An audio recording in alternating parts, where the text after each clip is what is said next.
Olá, Nayara, boa noite para você. Como estão as coisas em Minas Gerais? Muito bem, professora Elerá. Boa noite. Um prazer estar aqui hoje, né, com vocês.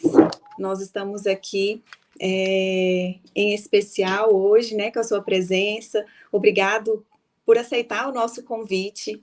Nossa Casa Espírita Ceareiros de Jesus está, esse ano, comemorando os 25 anos de existência da nossa casa, 25 anos de difusão do amor e da caridade, com a graça de Deus.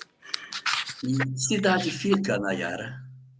Patrocínio fica no Triângulo Mineiro. Ah, vocês são de Ó, Patrocínio, a é, terra de Simão Pedro. exatamente, nosso conterrâneo querido. Ah, muito bom. Nossa, que honra poder falar em patrocínio, né? Não é para todos os dias que a gente tem essa honra. Nós Muito que estamos obrigado pelo honrados convite. hoje. Então, Professor, a eu casa está convido. fazendo 25 anos. Sim, 25 anos. Vamos fazer 25 anos do dia 24 de setembro. Porém, nós já começamos as nossas comemorações, porque estamos muito felizes por esses 25 anos de existência. Ah, que bom, muito bom. E a gente fica muito feliz de saber que o trabalho se espalha por todo o Brasil. E falando de Brasil, eu quero dar aqui o meu boa noite para as pessoas do Brasil que estão aqui. Boa noite, Mauricélia Herácio, do Acre, de Rio Branco, que está aqui conosco. Boa noite, meu querido Paulo Iter, de Conchal, São Paulo. Boa noite, Zumarud, que vem da Espanha. Boa noite para você, Graça Lazzarini, de Três Rios, Rio de Janeiro. Boa noite, Clau Hagel, de Porto Alegre. Sejamos todos muito bem-vindos. Boa noite, Marlene Rosa, de Uberlândia. Boa noite, Cidinha Mota, de Votuporanga. Boa noite, Carolina Aquino. Boa noite para todos nós, sejamos todos bem-vindos. Minha irmã Beth Teles de Uberlândia também, seja muito bem-vinda. Meu queridíssimo Marcondes Moreira de Recife, em Pernambuco, boa noite para você. Boa noite, Katienka, da cidade de Rio do Sul, Santa Catarina. Boa noite para todos que estão conosco ligados nessa nossa palestra comemorativa aos 25 anos do Centro Espírita Ceareiros de Jesus, de Patrocínio, Minas Gerais. Professor, eu convido o senhor e a todos aqui presentes nessa live hoje a, nesse momento, elevarmos o nosso pensamento ao alto. Senhor Jesus, permita que a luz da verdade clareie nossos pensamentos nesta noite de hoje. Espiritualidade amiga, presente conosco nesse momento. Instrua-nos e nos auxilie para que possamos levar com todo o amor a mensagem do Cristo a todos que estão nos assistindo nesse momento. Que assim seja, Senhor.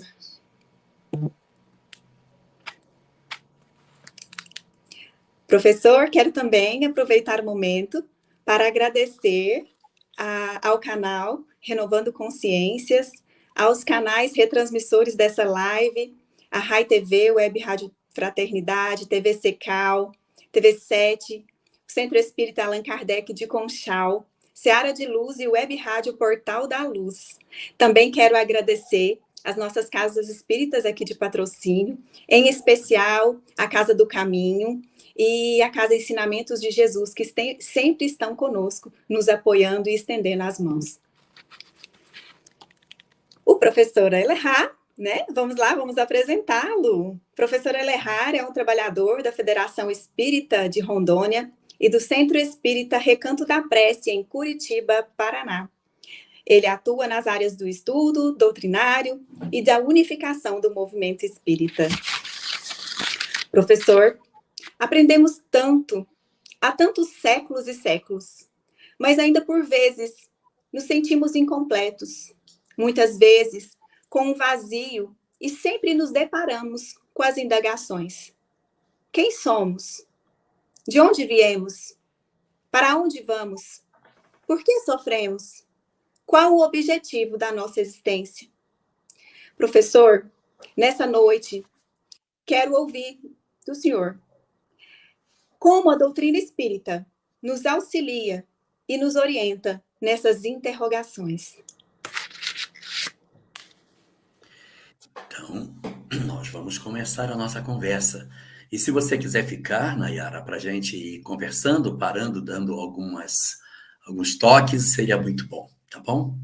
Eu não Muito vou, obrigada. tá bom? Você ficar aí para a gente poder trocar umas ideias daqui a pouco. Tá bom. Uma boa noite para todos nós. O século XX está sendo marcado por ser um século onde muitas obras interessantes apareceram no movimento espírita. O século XXI também. O século XXI está começando com uma boa quantidade de obras interessantes em termos de espiritismo. Mas o século XX, ele está ficando marcado na história como um século, assim, de grandes progressos promovidos dentro do movimento espírita. Foram obras incríveis que foram oferecidas para nós nesse período de edificação do movimento espírita. E nessa edificação, houve uma eleição das 10 obras mais importantes para o espiritismo no século que passou. Quais seriam as 10 obras mais relevantes para o movimento espírita? Dessas 10 obras, 9 delas, 9 são de brasileiros. Somente uma é de um autor estrangeiro. Dessas 9 obras, 7 são de Chico Xavier. 7 obras consideradas as mais importantes do século XX, Chico é o médium delas. Uma delas é um livro de poemas, Parnaso de Além Túmulo. 2 delas são livros que são romances de Emmanuel, Há 2000 anos, e Paulo e Estevão. 2 delas são livros do mundo espiritual, Nosso Lar e Missionários da Luz. Uma delas é A História da Humanidade à Luz do Espiritismo, que se apresenta como sendo a obra A Caminho da Luz. E temos também, Alice, uma obra que é Biologia à Luz da Doutrina Espírita, Evolução em 2 Mundos. Aqui nós já temos 7 obras. Nós temos uma obra de um outro brasileiro, também médium, Ivônio do Amaral Pereira. A obra se chama Memórias de um Suicida, colocada entre as 10 melhores obras do século XX. E a última obra feita por brasileiros, Cássia, é a obra O Espírito e o Tempo, de Herculano Pires.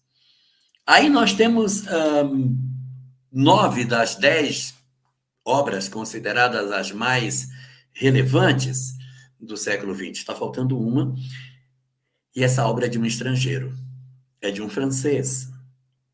Esse francês é Léon Denis. E a obra, que não é brasileira, considerada a mais importante, ou entre as 10 mais importantes, no século XX, é a obra O Problema do Ser, do Destino e da Dor. Essa é uma obra muito interessante, porque a tradução dela ficou assim, né? O problema do ser, do destino e da dor. Mas o original francês não falava que era o problema do ser, do destino e da dor. No original francês, só diz o problema do ser e do destino. O original, no texto, do texto que Léon Denis escolheu para ser o título da obra não tem da dor. É o problema do ser e do destino. É por isso que a obra ela não tem uma parte chamada o problema da dor. Se você pegar o índice da obra, a obra tem uma primeira parte que refere-se especificamente ao problema do ser. Então, você tem ali uma informação muito preciosa sobre o ser em si. Depois, nós temos o problema do destino. E, por último, nós temos um capítulo que foge a esse contexto chamado As Potências da Alma. E aí, nas potências da alma, ele vai comentar de virtudes que existam. Não há, na verdade, um tomo ou uma parte do livro para discutir a dor. A dor ela está trançada por dentro dos dois capítulos, das duas primeiras partes, o problema do ser e o problema do destino. Na primeira parte da obra, o problema do ser, ele vai discutir especificamente do ponto de vista filosófico o que é o homem, quais são as interpretações que a doutrina espírita nos oferece para que a gente entenda o que seja o homem, o que é a criatura humana na visão da doutrina espírita. Isso, de certa maneira, seria a síntese da primeira parte. A síntese da segunda parte é um mergulho no destino da humanidade. Para onde nós iremos? Qual é a perspectiva que nós temos para o futuro do homem, considerando os princípios apresentados nas duas primeiras partes que o livro nos oferece? Então, é um negócio bem interessante, porque na primeira parte da obra, ele vai se ater a investigar a criatura humana. O que somos nós? Nós somos só corpo ou temos uma dimensão espiritual? Se nós temos uma dimensão espiritual, me prove. Me apresente comprovações de que existe, sim, em nós alguma coisa além da matéria. E essa obra, ela é escrita no comecinho do século XX, ela apresenta as informações que, na época, eram disponíveis para que se pudesse apresentar as comprovações da existência do espírito.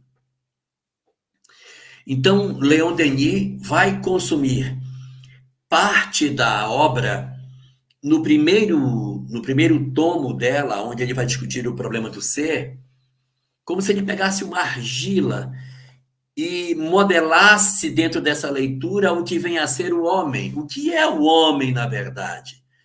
O homem. O homem, na visão da doutrina espírita, ele é, indiscutivelmente, um indivíduo que, discutido já no terceiro capítulo da primeira parte, é composto de 3 elementos essenciais que vão ser discutidos como sendo a personalidade integral do homem.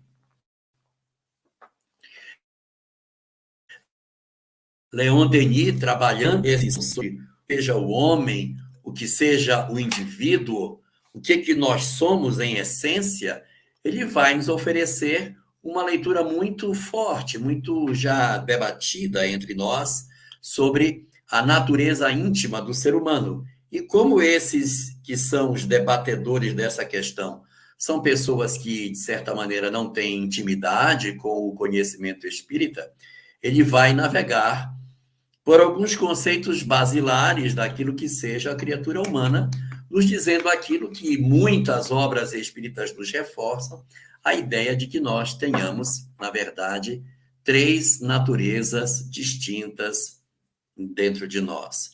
Nós seríamos, na leitura da doutrina espírita, um ser trino, composto de 3 partes. Uma primeira parte corporal, física, o nosso corpo físico. Uma segunda parte, que seria um mediador entre esse corpo, e a outra parte nossa, que seria o espírito. O espírito, assim entendido, seria a parte mais importante da criatura. Então, o que somos em verdade? Nós somos o espírito. Inclusive, isso é uma coisa interessante, sabe, Nayara? Porque algumas pessoas dizem assim: ah, eu acho que o meu espírito é muito antigo, acho que o meu espírito é muito velho. Não é meu espírito é velho, porque eu não sou alguém que tem espírito. Eu sou o espírito e um corpo. Eu poderia dizer de maneira mais correta, do ponto de vista doutrinário, que o meu corpo está muito velho. Meu corpo está cansado. Meu corpo está velhinho. Ah, meu corpo não corresponde mais àquilo que eu gostaria de fazer. Aí tá certo. Porque quem pensa, quem tem a vontade, quem tem o querer, seria o espírito. Então, a nossa porção mais importante, o espírito, e a nossa porção temporária seria o corpo.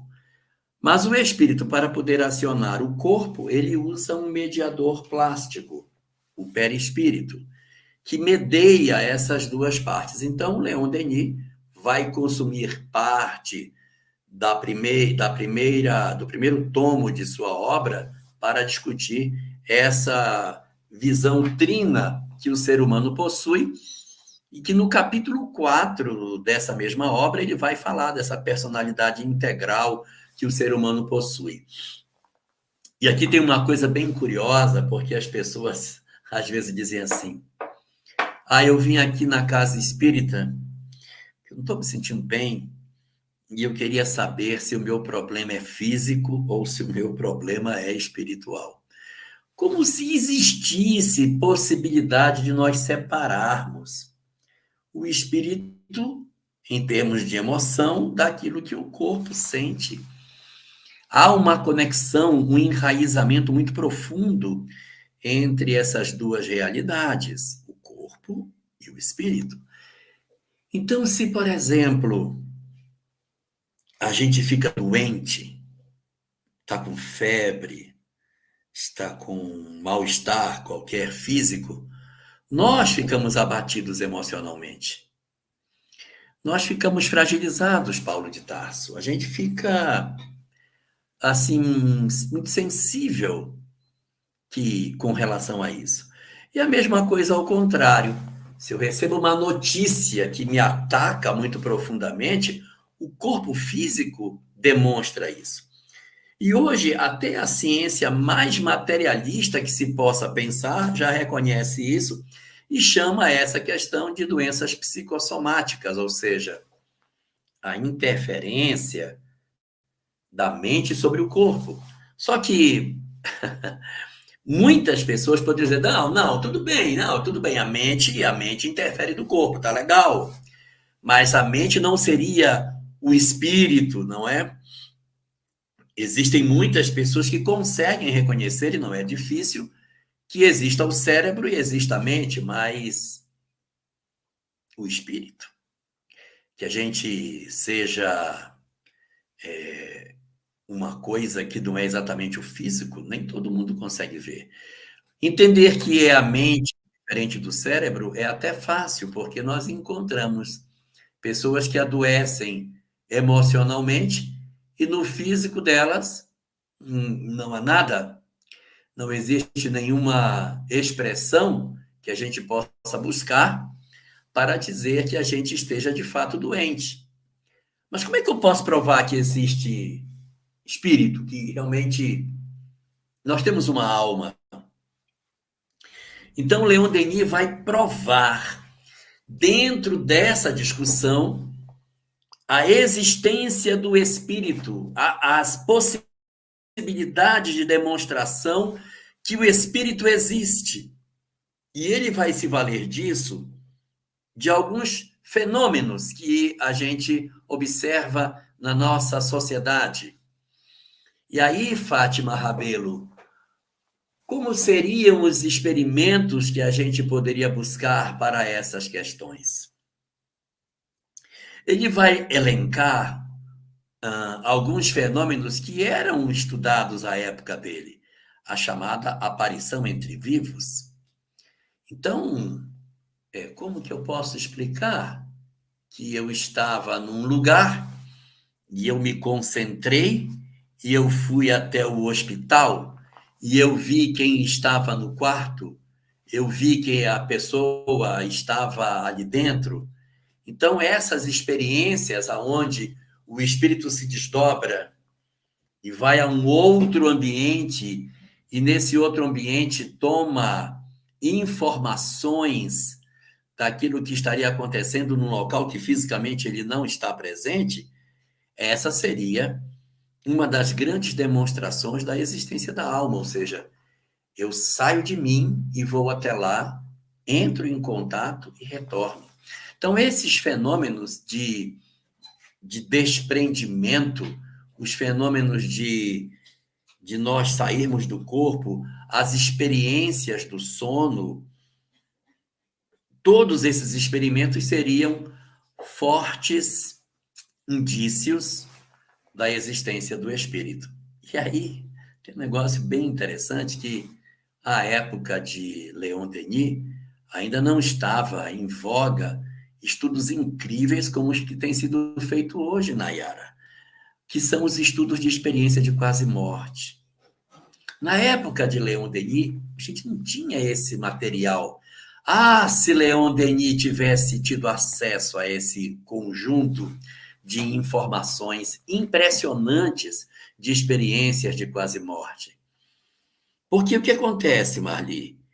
Quando uma pessoa ela entra num processo de coma, ou às vezes, além do coma, ela verdadeiramente morre por um período, porque o coração para de bater, o eletroencefalograma demonstra falta de atividade cerebral, eu não tenho nenhum tipo de registro de que a pessoa de fato esteja tendo vida orgânica. Então, assim, se o cérebro parou, se você não tem nenhuma situação que seja positiva nesse sentido, a sensação que você tem é que a pessoa morreu. E que, evidentemente, ela não pode oferecer nada. Leon Denis, no livro, não trata de experiência de quase morte porque ele não conheceu. Então, ele vai falar de visitas entre vivos, desdobramentos, fenômenos do sonho, em que eu me desprendo no sonho e vou a lugares e descrevo lugares. Mas ele não passa pelo fenômeno da morte em si. Mas hoje, eu fico imaginando Leon Denis, meu Deus, acho que ele tiraria o bigode para poder fazer um estudo só sobre experiência de quase morte. Porque são incríveis. Nayara, é uma coisa impressionante o que a gente tem hoje. A fartura de textos, de estudos, de análises, de cientistas, cientistas materialistas que dizem: eu não sei o que é, mas não é o cérebro. Porque assim, o cara morreu. Não existe nenhuma atividade, o pessoal está em cima dele com desfibrilador, tentando voltar o cara à vida. O cara está morto. O cara está praticamente ali já indo para ser sepultado. E o pessoal está fazendo massagem e tal. Aqui atrás, coração parado, atividade cerebral apagou. Está morto. Existem casos em que as pessoas ficam desacordadas por um tempo muito longo, e que ocorrem fenômenos incríveis. E esses fenômenos incríveis, eles são convergentes. Isso é que é o mais legal. Existem estudos que pegam as pessoas que tiveram uma experiência de quase morte e dizem assim: o que foi que você experimentou? Conta para mim. E a pessoa A conta, a pessoa B conta, C, H, Z, X, todo mundo conta. E há uma enorme convergência nesses relatos. Eles falam que eles veem parentes desencarnados. É muito comum eles narrarem que quando veio o momento da morte, eles viram pai, viram mãe, viram amigos, filhos, irmãos, pessoas queridas que vieram, se aproximaram como se viessem para acolher a pessoa e levar. Bom, mas é o seguinte, antes de que as pessoas fiquem muito empolgadas, não é todo mundo que vê isso aí não, tá? Tem um pessoal que diz assim, olha, quando veio a minha experiência de quase morte, eu fui para um local horrível, era escuro, eu ouvia gritos, gemidos, desespero, um pânico. Por quê? Porque nem todo mundo, evidentemente, vai desencarnar e vai ter uma recepção dessa natureza. Mas é bacana a gente ver isso, porque, não sei porque o movimento espírita é assim, vitimista e é gemente, sabe? E fica, ai, eu vou para um umbral, ai, eu vou morrer. Isso não é verdade. É lógico que existem muitas pessoas que vão para um lugar ruim, mas o movimento espírita ele é composto por pessoas que, pelo menos em princípio, são pessoas que possuem uma maneira de viver diferente, que possuem uma forma de lidar com as questões da vida de uma forma muito singular. Fazem o bem ao próximo, estão lutando para ser melhor, retiram do seu tempo do dia parte para dedicar ao outro. Não são anjos, não são santos, mas não são as piores pessoas do planeta. E o pessoal, Cris, tem uma tendência, eu não sei de onde eles tiram isso, de que todo mundo vai para um umbral, que vai todo mundo sofrer. E assim, se você pegar aí no seu centro espírita, tem 25 anos, tem pouco tempo. Mas se você pegar os trabalhadores espíritas que já desencarnaram e que já deram comunicação na casa, deve ter alguém que já desencarnou, nenhum deles está no umbral. Eles estão no local, sendo acolhidos, não estão 100%. Não estão desencarnando para chegar no mundo espiritual e dizer, sai, Jesus, que eu desencarnei, agora a cadeira é minha. Não é para isso. Mas a gente está numa condição, assim, bem melhor do que o movimento espírita costuma dizer. Então, não é verdadeiro que vai ficar tão ruim. Não. Ótimo a gente não vai ficar, mas péssimo também não vai. E aí, as experiências de quase morte também falam isso, que tem uma quantidade muito grande de pessoas que desencarna e os parentes vêm recebê-la. Elas falam disso. E um percentual delas diz, olha, o negócio é muito feio. Eu na hora da minha experiência de quase morte, parecia que eu tinha descido no inferno. Então, depende muito de cada indivíduo. Mas isso é muito interessante porque são relatos que vêm e que não são relatos assim de uma fonte espírita, são relatos de fontes até materialistas, pesquisadores que estão realmente investigando e tentando decifrar isso. Eu acho legal, sabe, Nayara, porque eles ainda não chegaram a uma resposta, eles só sabem o que é não resposta. Olha, o cérebro não é, e não é nada físico. Eu não sei o que é, mas a memória que eles têm não está armazenada no físico. Porque eles estão mortos, mas eles veem. Eles chegam a contar quem entrou na sala, quem saiu, o que se conversou na hora que ele estava morto. Como que pode conversar se está morto? Eles ouvem. Isso é muito louco. Eles veem. Eles veem. Isso é fantástico. A Cris, que trabalha como técnico, a Cris aqui, a Cris Clementina, trabalha como técnico de enfermagem no Rio de Janeiro, vai ver coisas do Arco da Velha, Cris. Pessoas pertinho de você vão viver essas experiências e você vai ter tanta coisa para contar para a gente. Nossa, é uma coisa incrível. Ó, o Paulo Witter aqui, lembrando que a Universidade Federal de Juiz de Fora tem uma pesquisa realizada pela Liga de Espiritualidade sobre EQM, e que é muito interessante. Olha, o Leon Denis deve estar varado de dor, porque ele desencarnou e não teve a chance de escrever sobre isso. Deve estar louco, deve estar inspirando aí todo mundo para poder falar sobre esse assunto. A Rita de Cássia fala aqui de um outro livro, o livro Morri para Renascer, é um maravilhoso relato de quase morte. É um relato. Agora, o legal, Rita, é você pegar 142 relatos, como é um caso que tem de estudo, e ver a convergência dessas 142 pessoas. E eles acompanharam esses indivíduos que viveram essa experiência e descobriram que a vida deles mudou profundamente. Passaram a ser pessoas diferentes a partir dessa experiência. Inclusive, o medo da morte desapareceu, porque eles têm uma experiência pessoalíssima, intransferível, de que a vida continua. Então, nessa obra, o problema do ser, do destino e da dor, na parte do ser, ele precisa definir o que somos. Ele precisa convencer o leitor de que nós não somos o corpo, que nós não somos aquilo que a gente enxerga no espelho.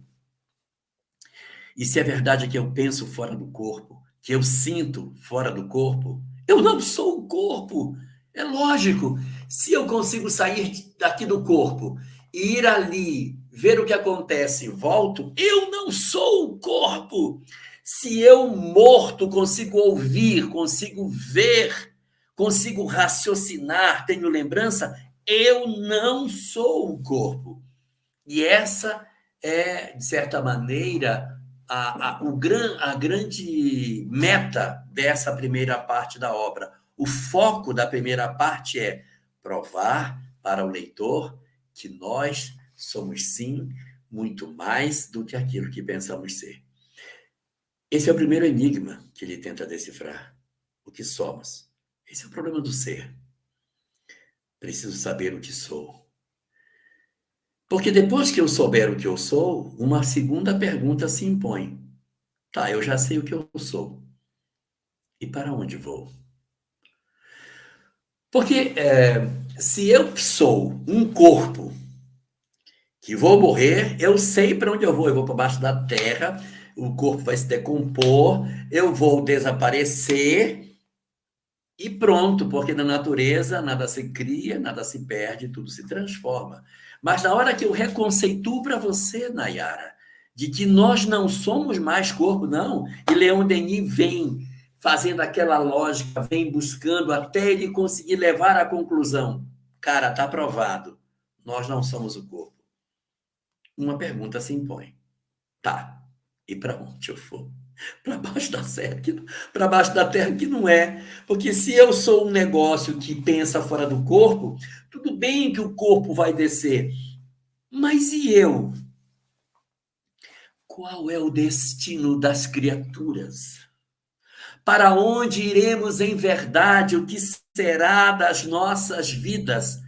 E aí a gente vai entrar numa segunda etapa dessa discussão, que são os assuntos referentes ao destino. Para onde vou? Qual é a relação minha com a questão do meu porvir? E aqui tem um aspecto assim bem curioso. Essa obra é da década, logo do comecinho do século XX, 1904, se não me engano, 1904, 1907. Essa obra, ela ainda não tinha sido banhada pelos conhecimentos que a gente teria durante o século XX sobre o mundo espiritual. E aqui quero fazer um parêntese. A doutrina espírita, quando codificada por Allan Kardec, ela não trouxe realmente muitas informações sobre o mundo espiritual. Ela não trouxe. Trouxe informações sobre a vida após a morte, mas sobre o mundo espiritual, como era a vida no mundo espiritual, ele não trouxe. Por que Kardec não facilitou, ou os espíritos não facilitaram, já deixando essa mensagem com essa construção já bem definida? É porque as coisas precisam ser feitas passo a passo. Não significa dizer que o que nós sabemos de doutrina espírita hoje é o que nós iremos saber daqui a um século. O véu, ele se levanta progressivamente. Está lá no livro A Gênese de Allan Kardec, no seu capítulo 1, o caráter da revelação espírita, entre os 8 pontos apresentados como sendo características da revelação espírita, uma delas é que a revelação espírita é progressiva. Eu disse progressiva. Eu não disse progressista. Eu disse progressiva. O que é progressiva? É que as informações elas vão progressivamente avançando em termos de conhecimento. Na época que Kardec nos ofereceu a codificação kardeciana, ele nos trouxe um conjunto de verdades espirituais. Mas isso não quer dizer que todas as verdades espirituais já estavam colocadas na obra. Ele mesmo diz na Gênese, no capítulo 1, de que a doutrina espírita é assim mesmo. À medida que os conceitos vão se solidificando, ela vai maturando e vai se alargando em termos de novos horizontes. Então, por exemplo, nós não tínhamos nenhuma informação sobre a evolução das espécies como nós temos hoje. Em 1859 iria surgir o livro de Charles Darwin, chamado A Origem das Espécies, que ia dar um impulso para o entendimento da progressão biológica dos seres. Mas só em 1880 é que a gente ia ter as informações sobre a existência de genes. Com os estudos de Mendel, a primeira, a segunda lei de Mendel só iam aparecer em 1880 e não iam fazer sucesso. Os textos de Mendel não fizeram sucesso quando publicados. Somente em 1900, quando Hugo de Vries começou a estudar o DNA e começou a discutir a questão das mutações, é que o trabalho de Mendel começou a ser de maneira mais atenciosa, observado pela academia, e houve uma eclosão de conhecimentos muito grandes. A doutrina espírita não poderia nos oferecer essa informação nesse período. Não poderia. Então, até a própria obra Evolução Anímica, de Gabriel Delany, as discussões sobre evolução material que estão contidas no livro A Gênese, elas se veem, de certa forma, limitadas pelo conhecimento científico que à época se apresentava. Existe um termo que a gente usa muito no movimento espírita, em mediunidade, a gente chama de materialização. Quando o espírito torna o seu perispírito tão denso que ele pode ser visível e até tangível. Kardec não chamou esse fenômeno de materialização, em respeito à academia. Ele chamou de aparição. Olha, Estela Vasconcelos teve uma experiência de...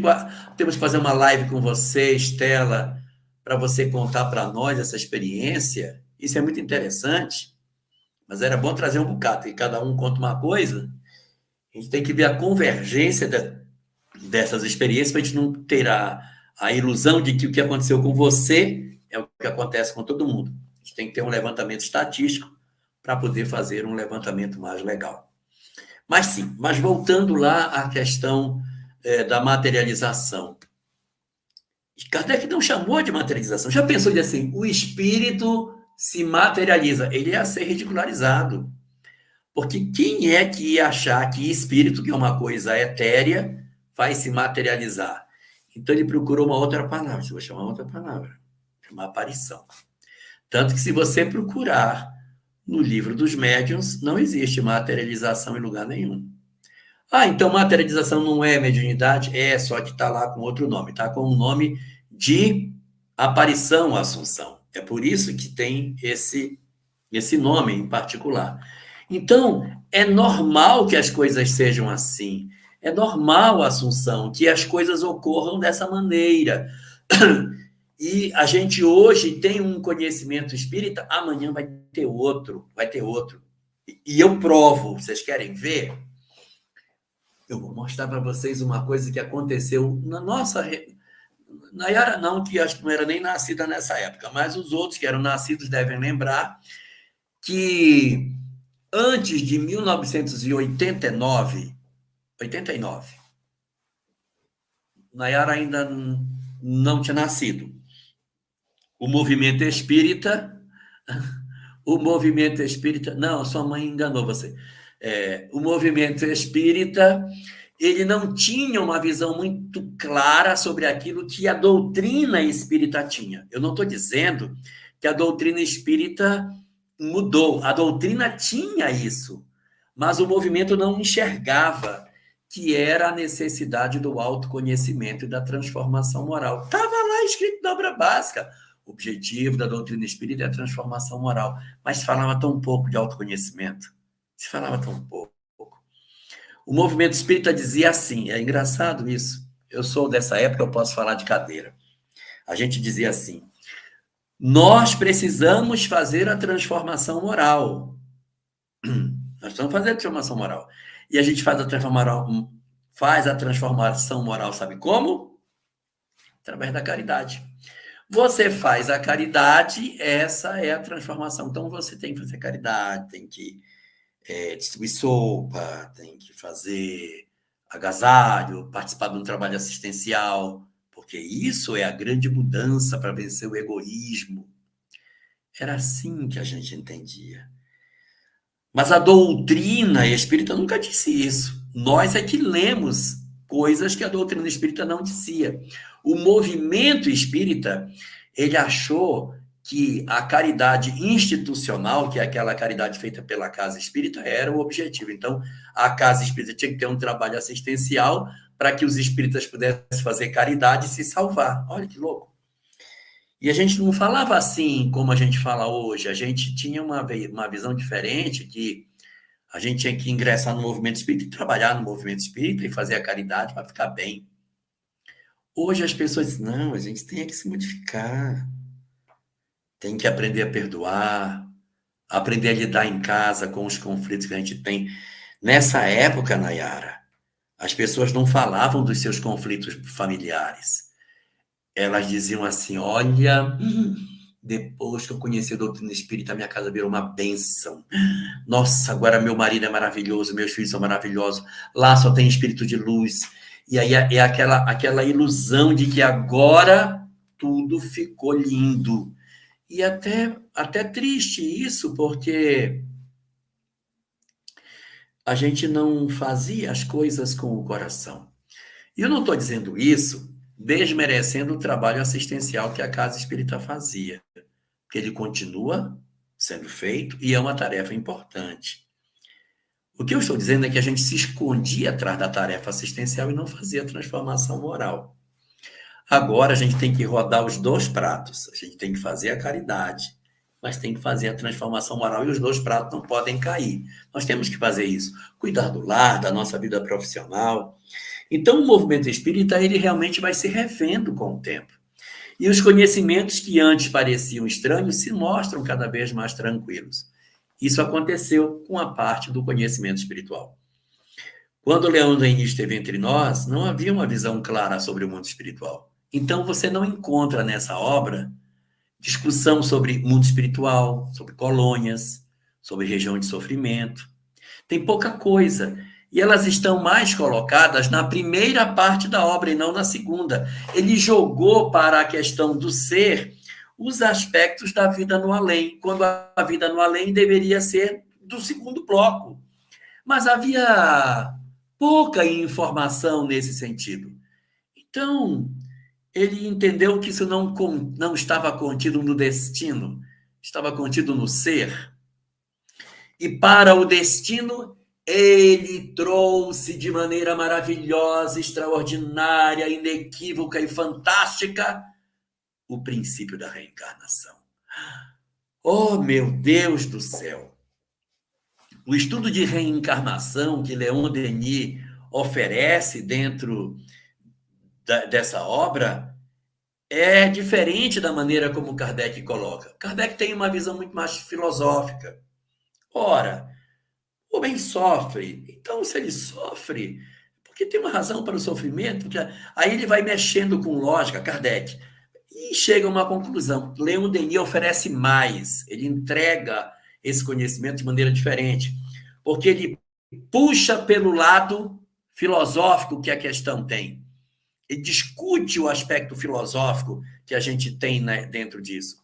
Ele traz as lembranças, as comprovações científicas.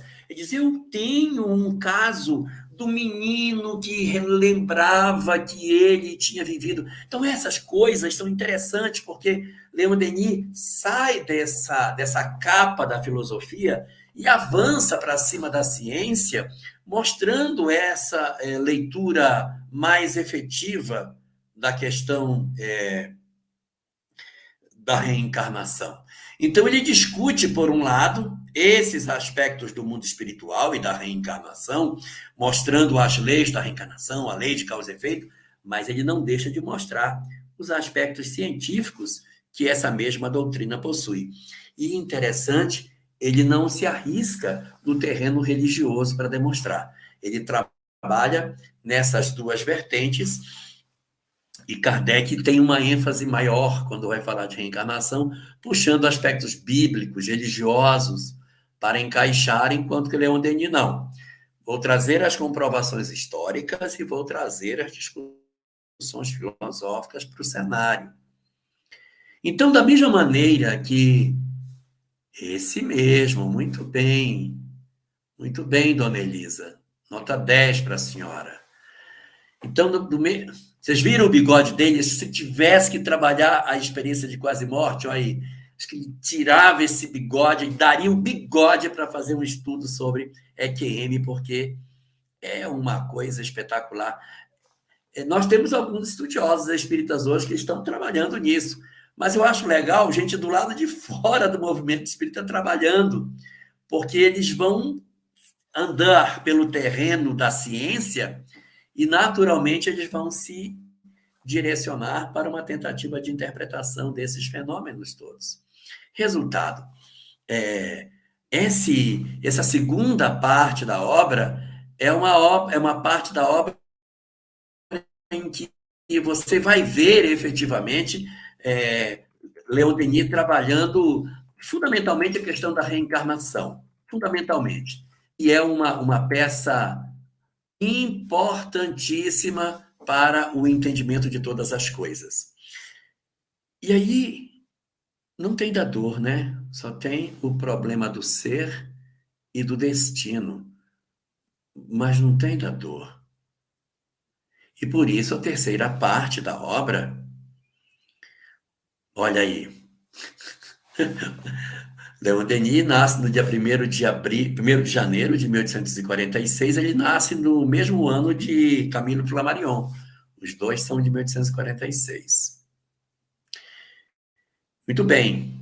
Então, esses estudos que ele faz, eles vão culminar com uma terceira parte que ele tem na obra, que é onde as pessoas, quando estudam o problema do ser destinador, elas gostam muito da última parte da obra, porque é onde Leon Denis coloca asas ao pensamento. Ora, ele já disse o que é o homem. Ora, ele já falou qual é o destino das criaturas, das reencarnações, da felicidade, do destino dos homens. Então, ele vai agora fazer uma costura, Sandrinha, oferecendo para nós as potências da alma, que são as virtudes, os elementos essenciais que a gente vai ter na medida em que a gente se aproximar dessa nova parte. Deixa eu ver aqui o que a Cizinha está falando. Gosto muito quando você fala sobre pessoas acharem que somente fazendo caridade vão conseguir a transformação. Esquece o autoconhecimento. E eu não estou falando mal de quem faz isso, mas é para a gente não ter a ilusão de que é distribuindo sopa que a gente se salva. É preciso que a gente se mova por dentro. Se eu dou a sopa e o meu coração se enche de amor, eu vou conseguir grandes progressos. O risco é quando eu faço isso por obrigação. Domingo de manhã, já levanto de mau humor, droga, queria poder ir para a piscina, vou ter que ir para aquele lugar, aquele monte de gente esperando, e aí fica... Caridade também é não imprimir traços orgulhosos, arrogantes da minha personalidade. Também, na convivência, nós temos muito a ideia de caridade como entrega de alguma coisa física, né? Mas a doutrina espírita não diz isso. Ela diz, não trabalha a coisa física. Trabalha a caridade como sendo o amor em movimento, como bem define Kardec. Então, é aqui, na terceira parte de o livro, O Problema do Ser, do Destino e da Dor, que a gente vai encontrar aqui os pontos essenciais. E aí você vai encontrar o primeiro elemento, que é a primeira potência da alma, é a vontade, que vai se casar com a questão 909 e 911 de O Livro dos Espíritos, onde ele vai mostrar que a vontade é a grande motriz do ser humano, o grande motor da evolução é a vontade, mostrando a necessidade de nós elegermos as nossas prioridades e termos foco nisso que a gente vai fazer. Um segundo capítulo, que ele também trabalha na segunda parte, é a questão da consciência, em que ele fala da necessidade do homem consultar a sua própria consciência. Às vezes a gente não consulta, a gente diz assim, como é que... Onde está a lei de Deus? A lei de Deus está escrita na consciência. Então tá legal. Só que a gente não consulta a consciência. A gente não para refletir. Quando a gente para refletir, tá assim no ônibus, aí pensa numa coisa, nem pensar nisso, não quero nem lembrar. Então a gente não acessa a consciência. Então, como a gente não acessa, a gente demora a mudar. A gente deveria permitir analisar e dizer, estou fazendo besteira. Não deveria estar fazendo isso. Preciso mudar. Preciso alterar a minha maneira de funcionar. E isso seria muito importante para que a gente pudesse sair dessa condição. Mas para isso, eu preciso pegar a minha vontade e ter consciência do que eu quero e usar a minha decisão de fazer as coisas no caminho correto, que é o terceiro dos capítulos, que é o livre-arbítrio. Quando eu vou falar de livre-arbítrio, eu estou evidentemente dizendo da forma como nós devemos trabalhar para que a gente se aproxime do conhecimento que a doutrina espírita nos oferece. E aqui há uma grande contribuição de Leon Denis sobre as potências da alma, porque ele vai dizer para a gente que a vontade, a consciência e o livre-arbítrio precisam estar disciplinados pela reforma do nosso caráter, pela transformação do meu eu. Então, vocês vejam que ele está agora construindo uma proposta moral nesse ponto da obra, apoiando-se nos princípios doutrinários. No primeiro tomo da obra, o que fez ele criou toda a compreensão do que é o homem. No segundo bloco da obra, ele mostrou para onde nós vamos, qual é o nosso destino. E agora ele está colocando um terceiro ponto em cima desses dois. Ele está criando um segundo andar, usando os dois como base. Ele está mostrando agora a necessidade da transformação moral do homem. Ora, se eu sou um espírito, ora, se eu reencarno, ora, se é isso que acontece comigo, então o que me compete fazer? Aí vem disciplinar, primeiro, a questão do que é a vontade, a questão da consciência, a questão do livre-arbítrio e da mudança interior, da necessidade da mudança, da transformação do homem. No capítulo 5 dessa terceira parte, ele vai falar sobre a transformação moral, sobre a necessidade de nós nos empenharmos para isso. Aí ele vai para o capítulo seguinte, que é o coroamento da transformação moral, o amor. Aqui ele vai falar que a síntese para onde converge, e ele é muito poético no texto, ele escreve coisas muito bonitas, suas construções de frases são maravilhosas. E aí ele vai levar o raciocínio para a ideia de que a transformação moral culmina na vivência do amor puro e pleno, verdadeiro, desapaixonado e universal dentro da criatura. Isso é fantástico. E nessa construção maravilhosa dessa edificação, ele volta para as misérias humanas, já fechando a obra, para dizer, diante de tudo isso, o porquê da dor. Então, assim, o problema do ser, do destino e da dor, se a gente pudesse justificar, é porque nesse último capítulo dessa parte, ele vai comentar sobre a revelação que nos é trazida pela dor. O que, que a dor vai nos ensinar? Então, quando eu tomo aquela parte anterior, a vontade, a consciência, depois da consciência, o livre-arbítrio, aí vem o pensamento do homem, a disciplina, a mudança de conduta, a transformação moral, depois o amor, e quando eu estou lá em cima, eu digo, é por isso que a gente sofre. A dor, na verdade, é o instrumento do qual Deus se serve para que a gente descubra que precisa mudar. Então ele deixa a dor para o final, porque primeiro ele oferece o plano divino, ele diz assim, agora quando você sai, você experimenta a dor. E ele quer mostrar, no final da obra, o porquê do sofrimento humano.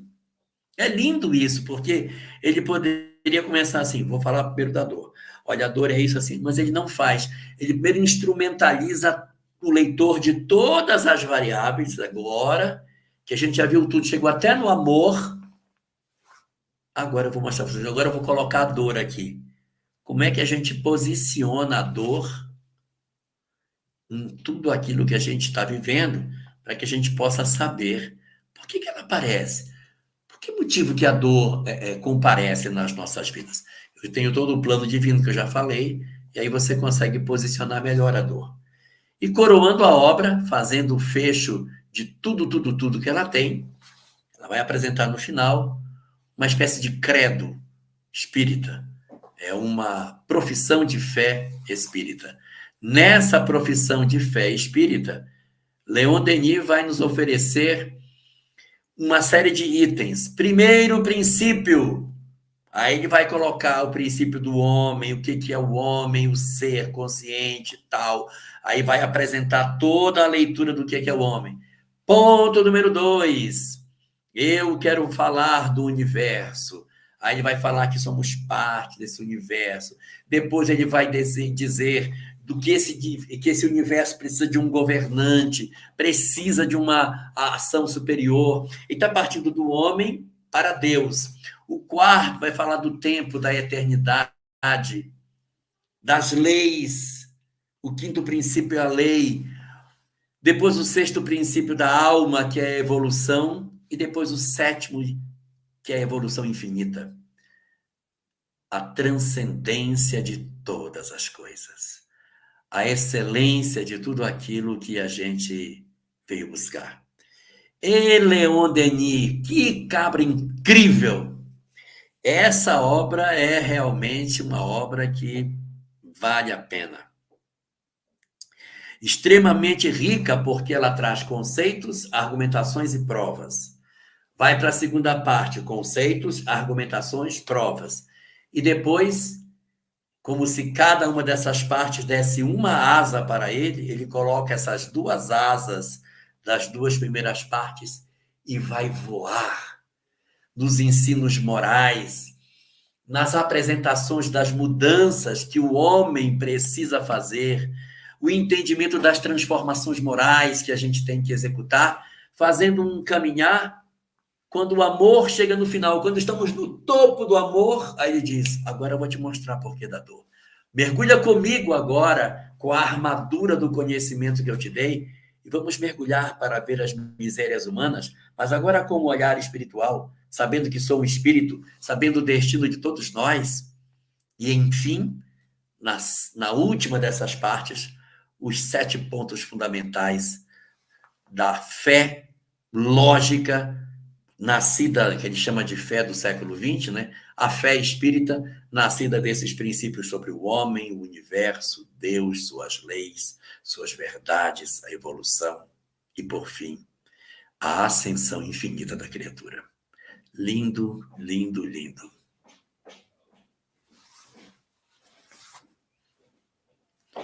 Você está sem áudio agora. Agora eu voltei. Então, é muito lindo e muito bonito ouvir falar né, de todo esse contexto que Leon Denis deixou para nós. E o que me chama a atenção dentro de toda essa fala aí, de toda essa explicação, professor, que o senhor nos deixou, é que nós, trabalhadores espíritas, né, recebemos muitas vezes nossos irmãos em nossas casas com dores, né? Muitos chegam lá no momento exato da dor. E quando você para conversar, você senta e ouve aquele irmão com todo carinho, você consegue distinguir, né, às vezes, né, agora, te ouvindo falar aí, aí vai lembrando, ele está no período da vontade, ele está no momento da consciência, ele está no momento do livre-arbítrio. Isso é muito importante para nós, trabalhadores espíritas, saber entender o nosso irmão e entender em que momento ele se encontra ali, quando ele chega em nossas casas, no momento da dor.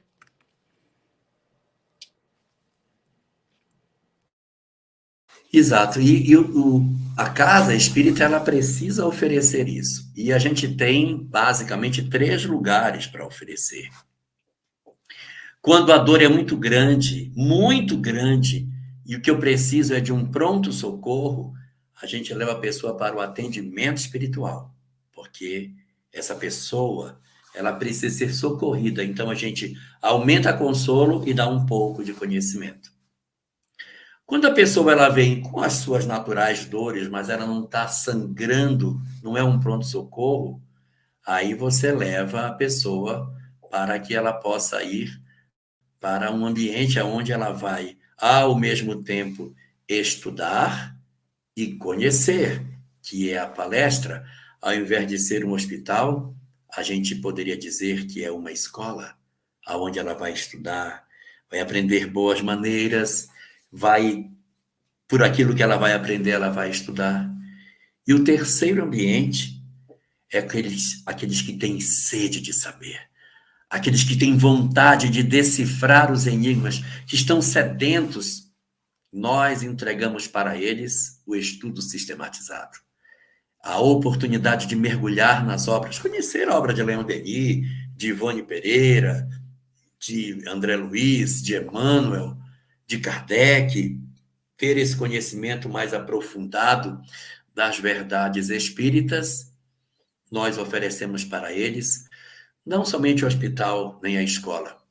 Nós oferecemos verdadeiramente para o indivíduo aquilo que a gente poderia chamar de oficina, porque é o lugar onde eu aprendo e coloco em prática aquilo que sei, no exercício do meu saber em favor daqueles que precisam de ajuda. Dali, eu estudo. É uma oficina, é também uma escola, mas eu tenho aprendizes que aprendem comigo, eu aprendo com outros, e fazemos uma grande cadeia de aprendizado e de serviço em prol do semelhante. Dali sairão os que vão trabalhar o atendimento espiritual, dali sairão os que vão trabalhar o pessoal da palestra para o crescimento da ideia e a multiplicação do ideal sobre o mundo. Perfeito, professor, perfeito. Quanta gratidão. Eu não sei se vai dar tempo ainda, eu acho que temos 2 perguntas. Tem 2 perguntas que a gente precisa responder.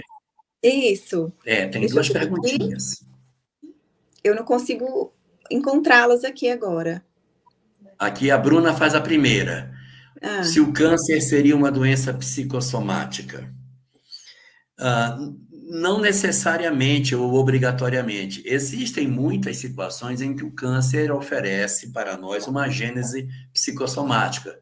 Então, você tem alguns processos de trauma, de ódio, de mágoa, de ressentimento, transtorno de estresse pós-traumático, que são vários fenômenos que desembocam no físico. Então, eu tenho, sim, experiências cancerígenas que podem se originar de processos de adoecimento do campo mental. Mas nem toda doença cancerígena, ela nasce obrigatoriamente de um problema mental. Eu tenho problemas de câncer em função de condutas, pelo tipo de alimentação, pelo tipo de material com o qual eu lido, pessoas que lidam no plantio de determinadas culturas, elas são mais predisponentes a desenvolverem cânceres em determinadas áreas do organismo pelo manuseio com a substância tóxica. Nós temos os casos de câncer provocados por exposição a elementos radioativos. Então, nós temos muitas circunstâncias de defensivos agrícolas ou coisa parecida que podem ser elementos que podem desencadear fenômenos de câncer. Mas nós temos alguns que são originados do bombardeio mental do espírito sobre o corpo, produzindo o aparecimento desse tipo de situação. Então, nem todos são, mas existem alguns que sim.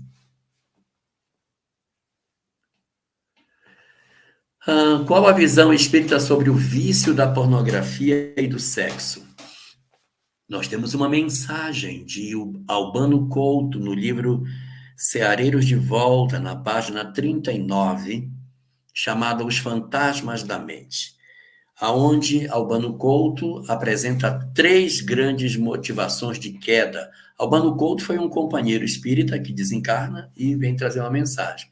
Na verdade, essa obra toda é isso, né? Que é Ceareiros de Volta, porque são espíritas trazendo mensagens para o movimento espírita.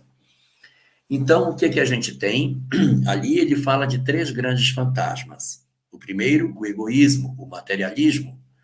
O segundo, a sede de poder, o orgulho. E o terceiro é o sexo desregrado. Indiscutivelmente, o sexo é uma das grandes motivações de queda do ser humano. Emmanuel, na obra Vida e Sexo, chega a afirmar que o sexo mata mais do que a guerra. E por quê? Não é só os que morrem diretamente assassinados, mas os que enveredaram pelo crime, pelo suicídio, pelo abandono de suas vidas em função de amores mal resolvidos, de histórias de afeto que não foram bem cicatrizadas. Então, todas essas situações, elas acabam oferecendo para nós uma circunstância através da qual nós observamos hoje um adoecimento coletivo da nossa sociedade em função dos desequilíbrios no campo do sexo. A promiscuidade, ela é o grande elemento que nasce dentro de tudo isso. E a pornografia, ela está inscrita hoje entre uma das circunstâncias dos transtornos mentais que nós temos numa família de transtornos chamado transtornos parafílicos, que são todos os desequilíbrios relacionados à sexualidade.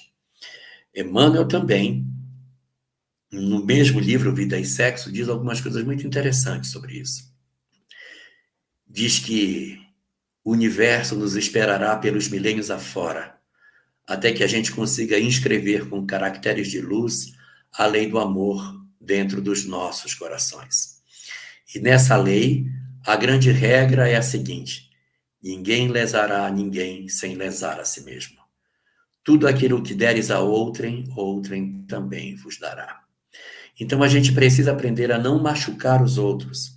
Diz Emmanuel, urge não machucar ninguém para que nós também, a nosso turno, não sejamos sequelados emocionalmente. Uma grande quantidade de sofrimentos na área da sexualidade ocorre em função dos grandes desequilíbrios que nós já tivemos no passado. Emmanuel também diz que aos erros do amor nenhum de nós escapou. Então, nenhum de nós tem autoridade para criticar a conduta de quem quer que seja. Mas nós temos o dever de vigiarmos as nossas próprias condutas e mantermos vigilância com relação às nossas condições afetivas e sexuais, para que a gente não se veja, na circunstância atual, ainda vítimas de processos tão dolorosos como a gente vem apresentando. Sugiro como leitura final dessa discussão o capítulo 13 do livro Viver e Amar, Karma de Solidão, que apresenta o reverso da medalha de quando nós abusamos de uma certa existência e a vida nos reserva o silêncio afetivo, o momento de silenciar as nossas emoções para reorganizar a nossa afetividade que, por alguma maneira, colidiu com as leis e, por isso, hoje precisa da solidão para se reorganizar. Temos uma pergunta de Sirlei Marzani, conhecida pelos íntimos como Katienka ou Maria Magda. Katienka pergunta, Quanto a doenças de pele, que dizem ser pelo emocional, como a psoríase. Olha, existem muitas doenças de pele. Existem doenças de pele causadas por fungo, existem doenças de pele que são causadas por vírus. Você tem herpes zoster, são vírus que se alojam no tecido nervoso e, portanto, nunca morrem, são para toda a vida. Então, são doenças de pele, mas elas são causadas por vírus. Você tem doença de pele causada por fungo, né? Você tem pé de atleta, o chamado pano branco, e várias outras, eczema, tanta coisa que é promovida a partir de um fungo. Então, são formas vivas de infecção que são difíceis, né? Difícil de tratar. Agora, a psoríase, sim, ela tem fundo emocional. A psoríase, ela está categorizada junto com várias outras doenças, como vitiligo, doenças autoimunes, que elas são deflagradas em função do organismo que, num certo momento, ele eclode, pode ser por um processo alérgico, que ela pode... A alergia é um excesso de defesa do organismo, e às vezes muitos fenômenos da doença de pele são causados por um excesso de defesa, doenças autoimunes. E isso tem a ver com as raízes espirituais que nós possuímos. Manter uma vida de equilíbrio, manter serenidade nas emoções, procurar ter o máximo possível capacidade de perdoar e não guardar mágoa, não guardar ódio, viver sem estresse, diminuir o ritmo de vida, exercitar a gratidão, é um elemento muito importante. E já que a gente precisa disso, eu vou deixar um recado que está contido no livro Vida, Desafios e Soluções, lá no final da obra. É uma receita de Joana de Ângeles. Anota aí, Nayara, que é boa. São quatro pontos para que a gente se organize, se harmonize. Ponto número 1, fugir do amargor. Parar de reclamar. Quem reclama demais adoece. E adoece de várias coisas. Então, a primeira recomendação de Joana é fugir do amargor. Reclama, fala mal, passa o tempo todo falando mal. Se está frio, reclama. Se está quente, reclama. Reclama em todo mundo. Então, parar de reclamar. Segundo, contato com a natureza para sentir-se filho de Deus. Pisar no chão, tomar banho de cachoeira, pisar na grama, tomar banho de chuva, quando não tiver muito frio. Aqui em Curitiba está um frio danado, se for tomar banho de chuva vai adoecer. Mas tomar banho de chuva, sentar num local para ver o pôr do sol. Às vezes a gente vive numa cidade cercada de cimento, abre a janela, vê cimento, aí entra, não vê, mora numa cidade muito grande, não vê natureza quase, vê muito prédio, muita coisa.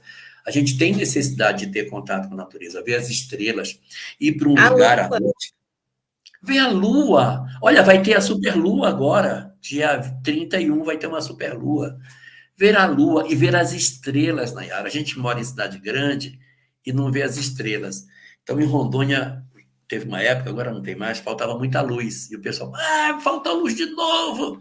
Tipo, hora de ver as estrelas, porque faltava luz, ficava tudo escuro. As estrelas faltavam pular do céu. Então, primeiro, fugir do amargor. Segundo, anotou, contato com a natureza, sentir-se filho de Deus. Terceiro, cuidar-se. Cuidar-se. Dormir, acordar, alimentar-se corretamente, cuidar da gente, né? Ter um pouquinho de zelo, cuidar do corpo, cuidar do espírito, mas cuidar do corpo também. Então, é cuidar-se, não comer qualquer coisa, cuidar da alimentação. Katienka faz isso muito bem. Katienka trabalha muito bem com a natureza, vive no meio do mato, está ótima. Também o cuidar-se é muito importante, uma alimentação saudável, uma vida sem muito estresse, isso é muito bom. E o quarto e último, o exercício da compaixão. Uma recomendação do Buda. Ter compaixão com as pessoas que erram. Compaixão. É compaixão. Então, ter misericórdia dos outros. Olhar as pessoas com um pouco mais de afeto. Se sensibilizar com a dor das pessoas. É diferente do primeiro, que é fugir do amargor, que é parar de reclamar. Aqui é eu me importar com os outros. É eu ter sensibilidade com a dor do semelhante. No primeiro é eu parar de reclamar. Aqui é comece a agir. Então, se eu juntar essas 4 coisas, que é, primeiro, parar de reclamar, fugir do amargor, contato com a natureza, cuidar-se e fazer o exercício da compaixão, a nossa tendência é a gente se harmonizar e conseguir uma condição espiritual mais satisfatória para as nossas vidas. Perfeito, professor. Nós saímos dessa live com a bagagem cheia de conhecimento, graças a Deus. Deixamos aí um pontinho de luz em cada lugarzinho desse Brasil, que tem muita gente nos assistindo. E peço agora, antes de finalizarmos, né, que o senhor faça a nossa prece final. E quero agradecer mais uma vez ao canal Renovando Consciência por ter nos dado essa oportunidade de estar aqui hoje com essa live, com todo esse aprendizado, e também aos canais retransmissores dessa live. Muito obrigado, gratidão a todos vocês. Seareiros de Jesus hoje está em festa, em alegria por esse momento. Então, nós vamos orar, não é isso? Vamos orar. Querido Senhor das nossas vidas, que escolheste a cada um de nós para sermos portadores da mensagem extraordinária da doutrina espírita. Concede-nos a compreensão mais plena do significado de saber de tantas coisas, no momento tão crítico da humanidade que se debate vitimada pelo materialismo. Dá-nos a coragem, Senhor, para não descrermos no futuro feliz da humanidade, mesmo diante dos escombros da sociedade em que vivemos. Acende em nossas almas as luzes verdadeiras da imortalidade, para que nós não possamos descrer mais da atuação sobre os homens, e que mesmo que nós estejamos rodeados do desamor, da loucura e do vício, que ainda resida em nós a força incomensurável da fé para suplantar a todas as dificuldades, a fim de que as nossas dores e os dramas que a vida nos traz não sejam páreos para a certeza da tua presença sobre as nossas vidas. Rogamos-te assim, ó Senhor de todas as coisas, que tu nos fortaleças nos nossos momentos mais críticos, para que a certeza do que somos, da nossa realidade espiritual, seja o antídoto contra o abatimento, a desesperança, a tristeza, o vazio existencial. E que a compreensão nítida do destino para onde vamos, da compreensão do que seremos, do que nos aguarda no futuro como espíritos que somos, seja o combustível para nos impulsionar cada dia mais no sentido de vencermos as nossas imperfeições. Assim, Senhor, com a alma de joelhos, nós te agradecemos a imensidão de bênçãos que derramas sobre as nossas vidas e te rogamos que o teu amor, presente nas nossas existências, derrame paz, derrame harmonia sobre as nossas existências e fortaleça os nossos corações na compreensão nítida e clara do que precisamos fazer para correspondermos ao investimento que fazes nas nossas almas.